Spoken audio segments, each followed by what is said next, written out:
Naku po mga boss, patay na, nabuntis na yung battery ni Bossing.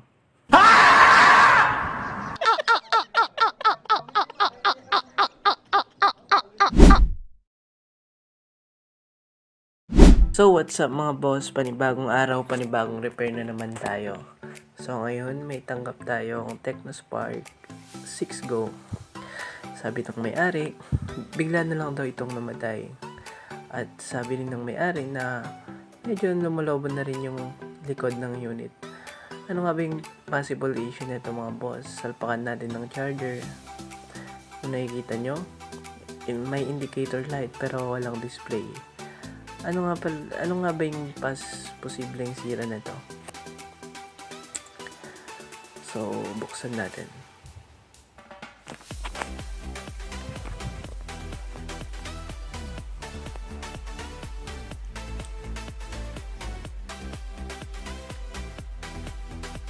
At yun nga mga boss, lobang-lobo na talaga yung likod ng cellphone.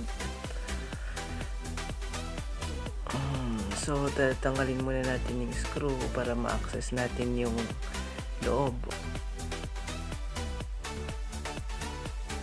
So, yun nga.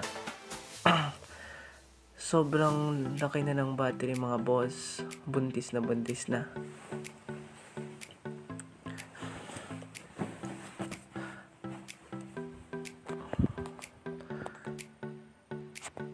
Sobrang delikado to mga boss, lalo na pag naiwan ng tulog or minsan ito rin yung nagkukos ng pagkasunog ng bahay or sumasabog na cellphone.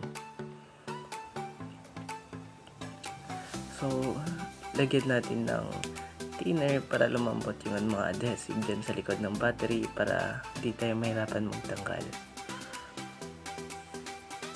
At ingat-ingat din po sa pagtatanggal ng battery, baka maputol natin yung pinaka-flex ng LCD dyan. So yun nga, kung nakikita nyo mga boss, sobrang laki na ng battery. Lobong-lobo na.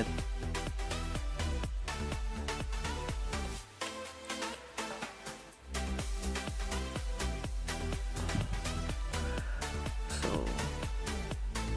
palitan natin ng original at brand new na battery yan. At same capacity and same unit din mga bossing.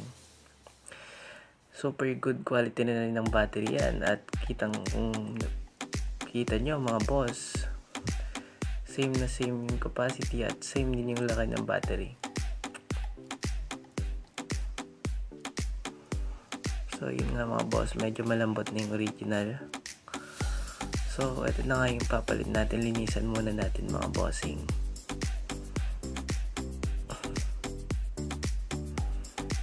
Try natin.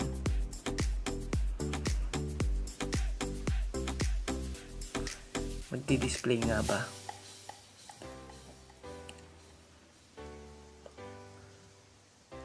So, ayan nga mga boss. Nag-display nga siya. So, matik na to.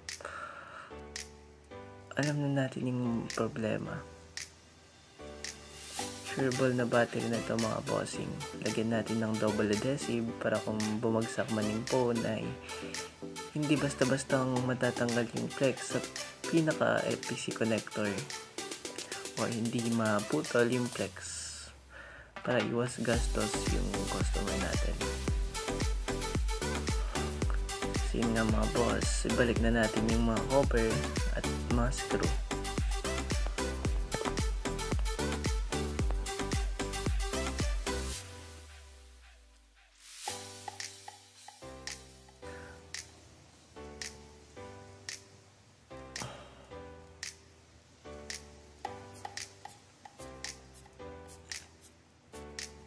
So ayun na nga mga boss, flat na siya ulit. At di tulad ng kanina, ay lobong-lobo talaga yung likod ng cellphone. At so, yan, salpakan natin ng charger. Tignan natin kung yun. Okay na okay mga bossing, success.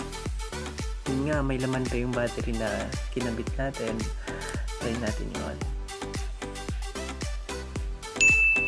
So So yun nga mga boss, nag-on na yung phone at wait na lang natin mag standby.